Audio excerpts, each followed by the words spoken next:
जय हिंद दोस्तों, आपका फिर से बहुत बहुत स्वागत है अपने YouTube चैनल सिलेक्शन फार्मूला के ऑनलाइन प्लेटफॉर्म पर।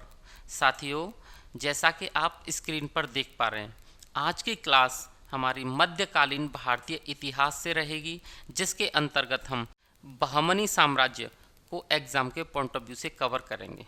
साथियों, इससे पहले के वीडियो में हम विजयनगर साम्राज्य को भी एग्ज़ाम के पॉइंट ऑफ व्यू से क्लियर कर चुके हैं। विजयनगर साम्राज्य और बहमनी साम्राज्य दोनों ही टॉपिक एग्जाम की दृष्टि से इम्पोर्टेंट हैं। साथियों, इस चैनल पर हिस्ट्री के हर एक इम्पोर्टेंट टॉपिक को आपके लिए क्लियर कराया जाएगा। तो दोस्तों, देर न करते हुए अपने वीडियो को शुरू करते हैं और बहमनी साम्राज्य के बारे में जान लेते हैं। तो बहमनी साम्राज्य साथियों, इसकी जो स्थापना है वो 1347 ईस्वी में हुई थी। ठीक है, अब इससे पहले हम विजयनगर पढ़ चुके हैं। अगर बात करें विजयनगर साम्राज्य की, तो विजयनगर की स्थापना कब हुई थी? तो ये 1336 में हुई थी। और किसने की थी? पहला क्वेश्चन एग्जाम का यहीं से बन जाता है। तो साथियों, वो थे हरिहर और बुक्का, दो भाई। ठीक है, हरिहर और बुक्का ने। लेकिन अब बात आती है कि ठीक है, विजयनगर साम्राज्य की स्थापना हो गई और अब 1347 में किसकी स्थापना हो रही है? तो 1347 में होती है बहमनी साम्राज्य की स्थापना। ठीक है, बहमनी साम्राज्य। अब बात आती है कि ये स्थापना हुई क्यों? तो साथियों, जैसा कि आप मैप पर देख रहे हैं, यहाँ पे जो तुगलक एम्पायर है, उस समय तुगलक एम्पायर चल रहा था, तुगलक साम्राज्य अच्छे से चल रहा था। लेकिन मोहम्मद बिन तुगलक के समय की बात है साथियों। उस समय क्या हुआ था, हरिहर और बुक्का दो भाइयों ने सुदूर दक्षिण में एक नए राज्य की स्थापना कर ली थी, बिल्कुल लास्ट में यहाँ, और वो था विजयनगर। ठीक है, विजयनगर की। और ये कब की थी? ये की थी 1336 में, ठीक 11 साल बाद। विजयनगर के उत्तर में, ठीक है, यहाँ पे जो आपको ग्रीन कलर में दिखाई दे रहा है, यहाँ पे एक नए साम्राज्य की स्थापना हो गई थी और यही था बहमनी साम्राज्य। ठीक है, अब बहमनी साम्राज्य की स्थापना किसने की? तो साथियों, एक व्यक्ति था जफर खान नाम का, जो हसन गंगू के नाम से भी जाना जाता था। जब मोहम्मद बिन तुगलक का समय चल रहा था और उस समय विद्रोह और अशांति का माहौल बना हुआ था, बहुत ज़्यादा अराजकता फैली हुई थी। उसी अराजकता का फ़ायदा उठाया जफ़र खान ने। जफ़र खान के जो निकटतम लोग थे, अमीर और सरदार, उन्होंने क्या किया, जफ़र खान, जिसका दूसरा नाम हसन गंगू है, इसको एक उपाधि दे दी, अलाउद्दीन हसन बहमन शाह की। ठीक है, बहमन शाह की जब इसे उपाधि दे दी और अपना शासक के रूप में इसे नियुक्त कर लिया, तो यहीं से जफ़र खान, इसका मतलब कि हसन गंगू, ये क्या बन जाता है, नया शासक बन जाता है और इसकी उपाधि होती है अलाउद्दीन हसन बहमन शाह की। इसीलिए इस साम्राज्य का नाम होता है बहमनी साम्राज्य। ठीक है साथियों, तो बहमनी साम्राज्य की स्थापना पर पहला क्वेश्चन बनता है कि बहमनी साम्राज्य की स्थापना किसने की? तो वो की थी हसन गंगू ने। ठीक है साथियों, हसन गंगू, या दूसरा नाम है इसका जफ़र खान। जफ़र खान, तो इसने की थी बहमनी साम्राज्य की स्थापना। और इसकी उपाधि जो थी, उपाधि के बाद इसका नाम जब ये शासक बन गया, तो फिर हम इसी को अलाउद्दीन हसन बहमन शाह के नाम से जानते हैं। ठीक है साथियों, तो अब थोड़ा सा अपनी स्लाइड पर देख लेते हैं बहमनी साम्राज्य के बारे में। आगे बढ़ते हैं। बहमनी साम्राज्य, बहमनी साम्राज्य की स्थापना मोहम्मद बिन तुगलक के समय में निरंतर विद्रोह और अशांति का परिणाम थी। तुगलक सम्राट द्वारा दक्षिण में एक व्यक्ति नियुक्त किया गया था, अमीरान ए सादा ने अराजकता की स्थिति का लाभ उठाकर विद्रोह कर दिया।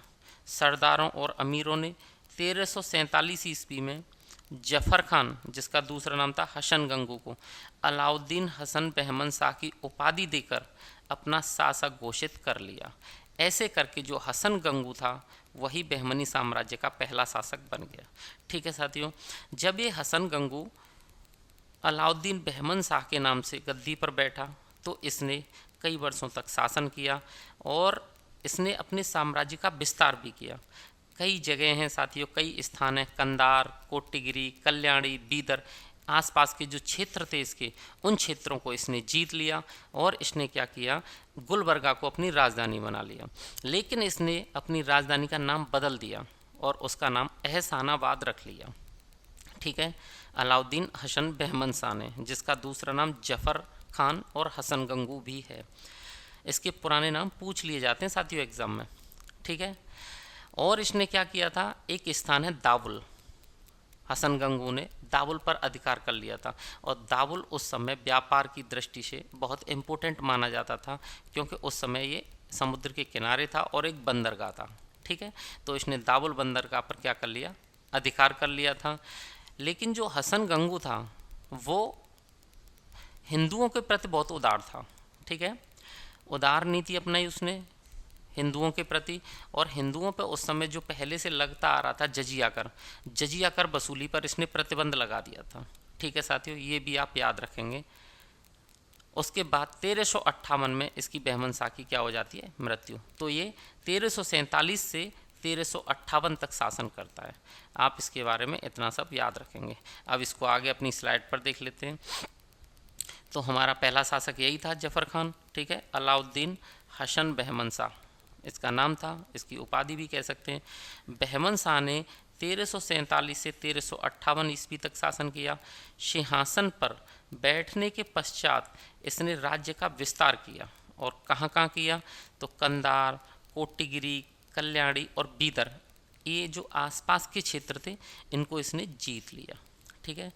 अलाउद्दीन हसन ने क्या किया, गुलबर्गा इसकी राजधानी थी, ठीक है, इसको राजधानी बनाया और इसका नाम बदल दिया। नाम क्या रख दिया, एहसानाबाद। तो इसने हसन गंगू ने अपनी राजधानी गुलबर्गा को बनाया और इसी का नाम उसने एहसानाबाद रख दिया, ठीक है साथियों। आगे बढ़ते हैं। इसने अपने शासन के अंतिम दिनों में दावुल पर अधिकार कर लिया। मैंने बताया था दावुल एक बंदरगाह थी और वो पूरे बहमनी साम्राज्य की सबसे प्रमुख बंदरगाह थी, ठीक है। दावुल पश्चिमी समुद्री तट पर बहमनी साम्राज्य का महत्वपूर्ण बंदरगाह थी। अलाउद्दीन हसन ने हिंदुओं के प्रति उदार नीति अपनाई। उसने जजिया कर की वसूली पर क्या लगा दिया, प्रतिबंध लगा दिया। जजिया कर कोई नहीं वसूलेगा। फरवरी 1358 में बहमन शाह की मृत्यु हो गई, ठीक है। तो इसने 1347 से 1358 तक शासन किया। बहमनी साम्राज्य के पहले शासक हसन गंगू, दूसरा नाम जफर खान, और तीसरा जो इसका प्रमुख नाम है जब ये राजा बन गया तो अलाउद्दीन बहमन शाह, ठीक है। इसके राज्य की अगर सीमाएं देखें हम, तो उत्तर में बाणगंगा नदी तक, दक्षिण में कृष्णा नदी तक, पश्चिम में दौलताबाद तक और पूर्व में भोंगिरी तक इसकी सीमाएं फैली हुई थीं। इतना अधिक सीमा विस्तार ये कर चुका था, ठीक है साथियों। अब बात आती है कि भाई हसन गंगू या जफर खान के बाद अगला शासक कौन बनता है, तो अगला शासक होता है मोहम्मद शाह प्रथम। और मोहम्मद शाह प्रथम भी काफ़ी समय तक शासन करता है। ये 1358 में इसके मरने के बाद शासक बनता है और 1375 ईस्वी तक शासन करता है। तो साथियों, जो मोहम्मद शाह प्रथम था वो इसी का पुत्र था हसन गंगू का, ठीक है। तो वो इसके बाद बहमनी साम्राज्य का दूसरा शासक बनता है और उसका पूरा जीवन विजयनगर और वारंगल इनसे युद्ध करते बीत जाता है, इनसे ही लड़ता रहता है वो। लेकिन उसने कई अच्छे काम भी किए। उसने सबसे ज़्यादा काम किया प्रशासनिक व्यवस्था को सुधारने में, ठीक है। प्रशासनिक व्यवस्था को उसने सुधारा और कुछ सार्वजनिक चीज़ों को उसने प्रतिबंध लगाया, जैसे मदिरागृह, जो शराब जहाँ मिलती है ना, उनको बंद कर दिया और उनके लिए अच्छे नियम लागू कर दिए, जिससे कि हमारे शासन में कम से कम अराजकता का माहौल बने। और साथियों, इसने अपने राज्य को 4 प्रांतों में विभाजित कर दिया ताकि उनकी देखभाल अच्छे से हो सके, और हर एक राज्य का एक प्रांताध्यक्ष बना दिया। जितने प्रांत बनाए उनका एक अध्यक्ष बना दिया और उसे ही जिम्मेदारी दे दी अपने अपने राज्य की, ठीक है। 1375 ईस्वी में इस मोहम्मद शाह की मृत्यु हो गई थी। अब इसे अपनी स्लाइड पर देख लेते हैं। तो अगला शासक है मोहम्मद शाह प्रथम और ये शासन करता है 1358 से 1375 ईस्वी तक। अलाउद्दीन हसन की मृत्यु के बाद उसका पुत्र मोहम्मद शाह प्रथम शासक बना। मोहम्मद शाह प्रथम का सारा जीवन विजयनगर और वारंगल से युद्ध एवं विजय से संबंधित रहा, यानी कि उसका जीवन केवल युद्धों में ही निकल गया। इसका सबसे बड़ा जो योगदान है वो बहमनी प्रशासनिक व्यवस्था को व्यवस्थित करना था। इसने क्या किया, सार्वजनिक मदिरागृह बंद कर दिए और कठोर प्रबंधन से राज्य की अनुशासनहीनता को समाप्त कर दिया। इसका जो नियम थे वो बहुत कठोर बनाए, और जितनी भी अराजकता फैली हुई थी, जितनी भी राज्य के अंदर अनुशासनहीनता थी, उसे ख़त्म कर दिया इसने। ठीक है, आगे बढ़ते हैं। राज्य के प्रबंधन के लिए इसने राज्य को 4 तरफों या प्रांतों में विभाजित कर दिया। वो कौन से प्रांत थे? गुलबर्गा, दौलताबाद, बरार और बीदर। ये अपने राज्य के 4 हिस्से बना दिए, 4 प्रांत बना दिए, और प्रत्येक प्रांत का प्रबंध एक प्रांताध्यक्ष को सौंप दिया, जिसे सेना रखना अनिवार्य था। ठीक है साथियों, इसी के काल में सबसे पहले बारूद का प्रयोग पहली बार हुआ, जिससे रक्षा संगठन में एक नई क्रांति पैदा हुई। 1375 ईस्वी में मोहम्मद शाह प्रथम की मृत्यु हो गई। 1375 ईस्वी में ये जो मोहम्मद शाह प्रथम है, ये दुनिया को छोड़कर चला गया। ठीक है, और मोहम्मद शाह प्रथम की मृत्यु के बाद अगले 22 वर्षों तक 5 सुल्तान गद्दी पर बैठे, जो कि ज़्यादा इम्पोर्टेंट नहीं है, न आपके पढ़ने के लिए, न उन्होंने कोई ज़्यादा अच्छे काम किए। हिस्ट्री में उनकी जो जानकारी है वो भी कम ही मिलती है। ठीक है, अब वो कौन कौन से उनके नाम देख लीजिए बस। अलाउद्दीन मोहम्मद, ये 1375 से 1378 तक शासन करता है। उसके बाद दाऊद, ये 1378 में ही बनता है। और मोहम्मद शाह द्वितीय, ये 1397 ईस्वी। शमसुद्दीन दाऊद, ये 1397, ये गद्दी पर बैठे। बहमनी साम्राज्य के इन शासकों का शासन कोई विशेष महत्व नहीं रखता। जब विशेष महत्व नहीं रखता तो हम इनको पढ़ेंगे नहीं, क्योंकि ये एग्ज़ाम की दृष्टि से ज़्यादा इम्पोर्टेंट नहीं है। बस आप इनके एक बार नाम देख लेना। अलाउद्दीन मोहम्मद, उसके बाद दाऊद, और उसके बाद मोहम्मद शाह द्वितीय, उसके बाद शमसुद्दीन दाऊद। ये लोग गद्दी पर बैठे। ठीक है साथियों, लेकिन इनके बाद एक प्रमुख शासक गद्दी पर बैठता है, ताजुद्दीन फिरोज, जिसे हम ताजुद्दीन फिरोज शाह भी कहते हैं। वो बहुत महत्वपूर्ण है और एग्जाम की दृष्टि से भी महत्वपूर्ण है। तो साथियों, अब जान लेते हैं ताजुद्दीन फिरोज के बारे में। ठीक है,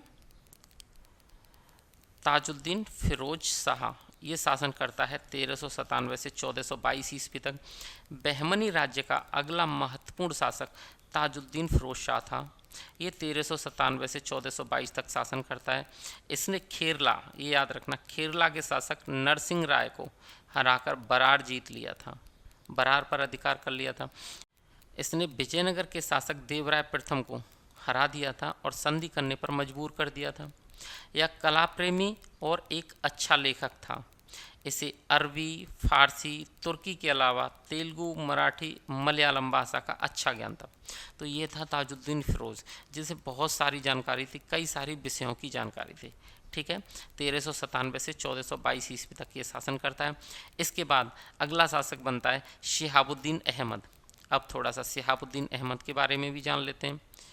शिहाबुद्दीन अहमद प्रथम, तो ये शासन करता है साथियों 1422 से 1436 ईस्वी तक। शिहाबुद्दीन अहमद प्रथम ने अपनी राजधानी गुलबर्गा से स्थानांतरित कर कहाँ कर दी? बीदर। इसने अपनी राजधानी गुलबर्गा की जगह बीदर में बना ली। ठीक है, इस नई राजधानी को मोहम्मदाबाद नाम भी दे दिया। शिहाबुद्दीन अहमद प्रथम ने 1425 ईस्वी में तेलंगाना, 1426 में माहौर और 1429 में मालवा के साथ युद्ध किया। इसकी उदारता के कारण इसे अहमद शाह वाली या संत अहमद भी कहा जाता था। साथियों, ये जो शिहाबुद्दीन अहमद था, ये थोड़ा सा उदार था, और उदारता के कारण इसे 2 उपाधियां मिली थी। आप ऐसे समझ लीजिए, इसे अहमद शाह वाली या संत अहमद कहते हैं। और ये क्वेश्चन एग्जाम में पहले आया गया है, किस शासक को या किस बहमनी शासक को संत अहमद कहा जाता है या अहमद शाह वाली के नाम से जाना जाता है? तो आप बताओगे शिहाबुद्दीन अहमद प्रथम। ठीक साथियों, दक्षिण के एक प्रसिद्ध संत थे हजरत गेसु दराज। इससे उनका घनिष्ठ संबंध था अहमद शाह प्रथम का। ठीक है, गेसु दराज ने एक उर्दू पुस्तक लिखी थी, मिराज उल आशिकीन, इसकी रचना की थी। ये क्वेश्चन भी पूछ लिया जाता है, गेसु दराज की रचना, तो वो है मिराज उल आशिकीन। ठीक है साथियों, और शिहाबुद्दीन अहमद प्रथम जो 1422 से 1436 में जब इसका शासन का समापन हो जाता है, इसके बाद जो अगला शासक बनता है वो बनता है अलाउद्दीन अहमद द्वितीय। ठीक है, ये शासक बहुत ज़्यादा इम्पोर्टेंट नहीं है, लेकिन इनके इम्पोर्टेंट फैक्ट फिर भी क्रमवार हमें समझना जरूरी है। तो अगला शासक है अलाउद्दीन अहमद द्वितीय, और साथियों ये शासन करता है 1436 से 1458 तक। अलाउद्दीन अहमद द्वितीय अपने पिता की तरह योग्य एवं विद्वान शासक था। इसका जो संपूर्ण शासनकाल है वो तेलंगाना, गुजरात, खानदेश, विजयनगर, मालवा और उड़ीसा के साथ युद्ध में व्यतीत हुआ। इसके शासनकाल में महमूद गवाह को राज्य की सेवा में लिया गया। ठीक है साथियों, महमूद गवाह इसी के शासनकाल में इस राज्य में जुड़ा था, आप ये भी याद रखें। तो अलाउद्दीन अहमद द्वितीय को आपने पढ़ लिया।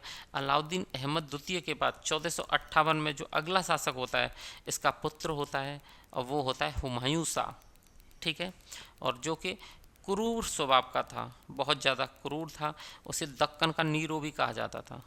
ठीक है साथियों, और इसके समय में क्या होता है, जो महमूद गवाह इसके पिता के शासनकाल में, हुमायूं शाह के पिता के शासनकाल में यानी कि अलाउद्दीन अहमद द्वितीय के शासनकाल में जो राज्य के अंदर कार्यभार संभालने लगा था, इसके समय में संपूर्ण राज्य का नियंत्रण उसी पर आ जाता है, महमूद गवाह पर। ठीक है, आगे पढ़ लेते हैं हुमायूं शाह के बारे में। तो जो हुमायूं शाह है वो शासन करता है 1458 से 1461 ईस्वी तक। साथियों, ये जो बहमनी साम्राज्य है थोड़ा सा कभी सुना सुना सा नहीं लगता ना, इसलिए थोड़ा अटपटा लग सकता है, लेकिन अगर आप क्लास को 1 से 2 बार देख लेते हैं तो आपकी समझ में आ जाएगा। तो अगला शासक हमारा हुमायूं शाह है जो 1458 से 1461 ईस्वी तक शासन करता है। अलाउद्दीन द्वितीय के बाद उसका पुत्र हुमायूं शाह गद्दी पर बैठा। हुमायूं शाह के काल में महमूद गवाह जो कि एक योग्य सेना नायक था। यही कारण है कि हुमायूं शाह के शासनकाल की समस्त सफलताओं का श्रेय महमूद गवाह को जाता है। हुमायूं शाह को उसके क्रूर स्वभाव के कारण जालिम भी कहा जाता था। ठीक है, हुमायूं शाह को दक्कन का नीरो भी कहा गया है। इसकी मृत्यु के बाद इसका अल्पवयस्क पुत्र निजामुद्दीन अहमद तृतीय सत्ता पर बैठा। ठीक है, जब हुमायूं शाह की मृत्यु हो गई तो उसका पुत्र गद्दी पर बैठता है, वो भी अल्पवयस्क था, वयस्क नहीं था, निजामुद्दीन अहमद तृतीय। अब जब निजामुद्दीन अहमद तृतीय बैठता है तो आपको पता है हुमायूं शाह के समय में ही ज़्यादातर सारी पावर किसके हाथ में थी, महमूद गवाह के में। लेकिन जब उसका पुत्र बैठा तो सारी ही शक्तियाँ, पूरा राज्य ही निर्भर हो गया महमूद गवाह पर। ठीक है, तो इसके समय में महमूद गवाह का संपूर्ण राज्य पर नियंत्रण था। ठीक है साथियों, आगे बढ़ते हैं। अब क्या होता है, इसके समय में बहमनी साम्राज्य अरब सागर से बंगाल की खाड़ी तक विस्तृत हो गया, यानी कि इस महमूद गवाह ने परचम को बहुत फहराया और अरब सागर से बंगाल की खाड़ी यानी कि जो दक्षिण भारत है उसको एक सिरे से दूसरे सिरे तक जोड़ दिया, पश्चिम से पूर्व तक। ठीक है, महमूद गवाह ने राज्य को 8 प्रांतों में विभाजित कर दिया और प्रत्येक में तरफदार नियुक्त किए। 1422 ईस्वी में शमसुद्दीन मोहम्मद तृतीय ने महमूद गवाह को राजद्रोह के आरोप में फांसी दे दी। महमूद गवाह को शमसुद्दीन मोहम्मद तृतीय ने फांसी दे दी। ठीक है, अंततः 2 दशकों नहीं साथियों, ये सही नहीं है, के अंदर ही बहमनी साम्राज्य का पतन हो गया। लगभग 200 वर्ष के अंदर बहमनी साम्राज्य का क्या हो गया, पतन हो गया। कालांतर में बहमनी में 5 नए राज्यों का उदय हुआ। हुमायूं शाह के समय जब हुमायूं शाह मर गया, उसका अल्पवयस्क पुत्र शासक बना निजामुद्दीन अहमद तृतीय। ठीक है, तब सारी दारोमदार किसके ऊपर थी, महमूद गवाह के ऊपर। और महमूद गवाह ने जब परचम को पूर्व से बंगाल की खाड़ी से पश्चिम में अरब सागर तक पूरा लपेट दिया, पूरा फैला दिया, तो उसके बाद ऐसे ही चलता रहा। बाद में शमसुद्दीन मोहम्मद तृतीय ने इस पर राजद्रोह लगाया और राजद्रोह में इसे फांसी दे दी गई। ठीक है, लेकिन क्या होता है कि जब बहमनी साम्राज्य का पतन हो रहा था तो अंत में जाके बहमनी साम्राज्य 5 नए राज्यों में टूट जाता है या 5 नए राज्यों का उदय होता है। हम उन 5 नए राज्यों को भी देख लेते हैं कि बहमनी राज्य से कौन कौन से राज्य स्वतंत्र हुए थे। ठीक है,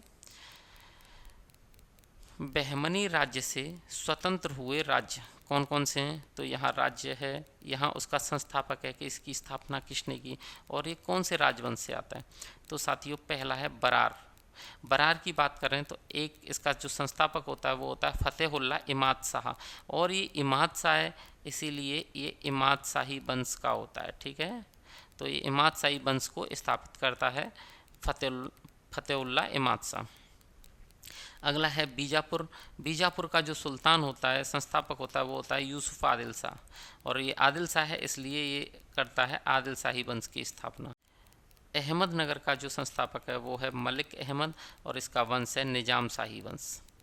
गोलकुंडा का जो संस्थापक है वो है कुली कुतुब शाह और वंश कौन सा है तो कुतुब शाही वंश। वीदर का जो संस्थापक है वो है अमीर अली बरीद और इसका जो वंश है वो है बरीद शाही वंश। ठीक है साथियों, तो ये वो 5 राज्य हैं जो बहमनी साम्राज्य से स्वतंत्र हुए थे। कौन कौन से? वरार, बीजापुर, अहमदनगर, गोलकुंडा और वीदर। ठीक है, तो जब बहमनी साम्राज्य अंत में कमज़ोर हो गया, 5 हिस्सों में टूट गया, सब स्वतंत्र राज्य बन गए, अलग अलग वंशों के राजा उन पर राज्य करने लगे। ठीक है, तो यहाँ पे आके बहमनी साम्राज्य का पतन हो गया। और इस वीडियो के अंत में हम बहमनी साम्राज्य के पतन के कारण देख लेते हैं। बहमनी साम्राज्य के पतन के कारण, तो क्या क्या कारण थे? बहमनी साम्राज्य के सुल्तान स्वेच्छाचारी थे और निरंकुश शासक थे। उनके अधिकारों पर कोई अंकुश नहीं था। ठीक है, अधिकतर सुल्तान धर्मांध थे, भोग विलासी थे और अत्याचारी प्रवृत्ति के थे। बहमनी सुल्तान धार्मिक रूप से असहिष्णु थे, इस कारण हिंदुओं में असंतोष व्याप्त था। साथियों, जो बहमनी साम्राज्य था ना, ये पूरा साम्राज्य मुस्लिम साम्राज्य था। यहाँ पे सब मुस्लिम शासक हुए हैं। जब मोहम्मद बिन तुगलक के समय में दक्षिण भारत में 2 बड़े राज्यों का उदय हुआ है, एक विजयनगर साम्राज्य, एक बहमनी साम्राज्य। तो जो विजयनगर साम्राज्य था वह हिंदुओं का बोलबाला था, हिंदुओं का शासन था वह, और बहमनी साम्राज्य में मुस्लिमों का शासन था। ठीक है, तो बहमनी सुल्तान के समय में क्या होता था? हिंदुओं में असंतोष रहता था। बहमनी सुल्तान को आंतरिक कलह और बाहरी शत्रुओं का निरंतर सामना करना पड़ा। ये बहुत से कारण थे कि ये स्वेच्छाचारी थे, निरंकुश थे, इन पर किसी का अंकुश नहीं था, धर्मांध थे, भोग विलासी थे, अत्याचारी थे और धर्मों के प्रति असहिष्णु थे। इसलिए हिंदुओं में असंतोष व्याप्त रहता था, हिंदू हमेशा विरोध में रहते थे। और बहमनी सुल्तानों के समय में आंतरिक कलह और बाहरी शत्रुओं का जो इन्होंने निरंतर सामना करना पड़ा, ये कुछ ऐसे कारण थे जिनके कारण बहमनी साम्राज्य का पतन हुआ। तो दोस्तों, आज आपने बहमनी साम्राज्य को एग्ज़ाम के पॉइंट ऑफ व्यू से कवर कर लिया है। हाँ, इतना मैं मानता हूँ ये थोड़ा सा अटपटा लगता है पढ़ने में, क्योंकि ये हमारा ज़्यादा सुना सा नहीं होता। लेकिन अगर आप वीडियो को 1-2 बार देखते हैं तो आपको समझ में आ जाएगा। अगर आपको ये कंटेंट अच्छा लगा है तो चैनल को सब्सक्राइब करें, वीडियो को लाइक और शेयर करें। वीडियो देखने के लिए धन्यवाद।